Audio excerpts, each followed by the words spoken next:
Telugu cinema ఇండస్ట్రీలో character ఆర్టిస్టుగా ఎన్నో సినిమాలు చేసి తనకంటూ ప్రత్యేక గుర్తింపు తెచ్చుకుంది సురేఖ వాణి. సురేఖ వాణి భర్త కూడా సినిమా ఇండస్ట్రీలో సుపరిచితుడే. అయితే ఆయన మరణించిన తరువాత సురేఖ వాణి పెద్దగా సినిమాలలో కనిపించలేదు. సురేఖ వాణి కూతురు సుప్రీత మాత్రం సోషల్ మీడియాలో పాపులారిటీ సంపాదించుకుంది. ముఖ్యంగా తన మోడరన్ రాసుల వల్ల. అలానే తనతో పాటు సురేఖవానికి కూడా పొట్టి డ్రస్సులు వేసి డాన్సులు వేయడం వల్ల ఈమె ఇన్స్టాగ్రామ్ ఎప్పుడు ట్రెండింగ్లోనే నడిచింది. ఇక సురేఖ వాణి బట్టలపై కూడా ఎన్నో కామెంట్లు వినిపించిన సంగతి తెలిసిందే. ఈ వయసులో కూడా ఇలాంటి డ్రెస్సులు వేసుకొని రీల్స్ చేయడం అవసరమా అంటూ కొంతమంది వాపోయారు. ఈ నేపథ్యంలో తాజాగా సురేఖ వాణి 48 ఏళ్ల వయసులో రెండో పెళ్లికి సిద్ధం అయిపోయిందంట.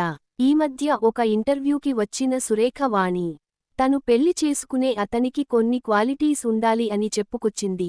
మంచి ఫిజిక్ ఉండాలి, బాగా డబ్బులు ఉండాలి, బాగా అర్థం చేసుకోవాలి, అలానే బాగా చూసుకోవాలి, మంచి హైట్ ఉండాలి, అలానే తెల్ల గద్దం ఉండాలి అంటూ చాలా క్వాలిటీస్ చెప్పింది.